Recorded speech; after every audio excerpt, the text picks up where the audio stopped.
ಎಚ್ಚರಿಸಿದ್ದಾರೆ. ಹೌದು, ಹೆಸರು ಕೂಡ ಸರಿ ಇದೆ.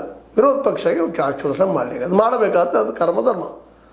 ಒಂದು ವೇಳೆ ಅವ್ರು ಇವತ್ತು ಆಡಳಿತದಾಗಿದ್ದರೆ ನೀವು ಮಾಡ್ಬೋದಾಗಿತ್ತು, ಅದು ಮಾತು ಬೇರೆ. ಬಟ್ ಇದು ಹಿಡಿದಿರೋದು ಯಾಕೆ ರೀ?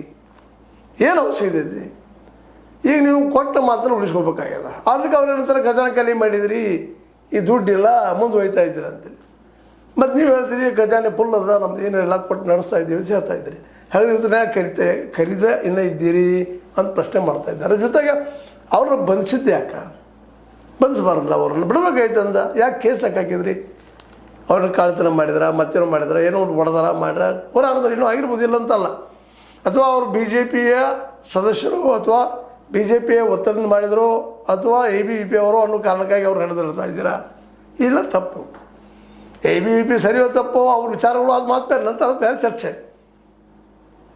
ಒಂದು ವೇಳೆ ಅವರು ಆಡೋದಿದ್ರೆ ಅವ್ರು ಆಡೋದ್ರಿಂದ ಎಷ್ಟು ಕೊಟ್ಟರು, ಈಗ ಹಿಂದಿದ್ರಲ್ಲ ಎಷ್ಟು ಕೊಟ್ಟರು ಅನ್ನೋದು ನೀವು ಹೇಳ್ರಿ. ಬರೀ ಹೇಳೋದು ಬೇಡ, ಅದ್ರ ಜೊತೆ ಉದ್ಯೋಗ ಕೊಡ್ರಿ ಅವ್ರಿಗೆ. ಈಗ ಮೊದಲು ಮಾತು ಏನು ಕೊಟ್ಟಿದ್ದೀರಿ ನೀವು? 56,000 ಉದ್ಯೋಗ ಕೊಡ್ತಿದ್ದೀರಿ. ಲಘುನ ಅದನ್ನು ಮುಗಿಸಿಬಿಡ್ರಿ ವ್ಯವಹಾರನ್ನು.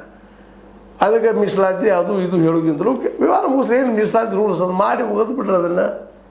ಮತ್ತು ನಮ್ಮ ಒಳ ಮೀಸಲಾತಿ ಮತ್ತು ಮೀಸಲಾತಿ ಬೇಕು ಬೇಡ ಅನ್ನೋದದ ನಮ್ಮ ಎಡಗೈ ಬಲಗೈ ಜನರಲ್ಲೇ. ಅವ್ರಿಂದ ನಾವು ಕೂತು ಕಾಂಪ್ರಮೈಸ್ ಮಾಡಿ ಬಗೆಹರಿಸಬೇಕ್ರಿ. ಅವರು ಅರ್ಧ 1%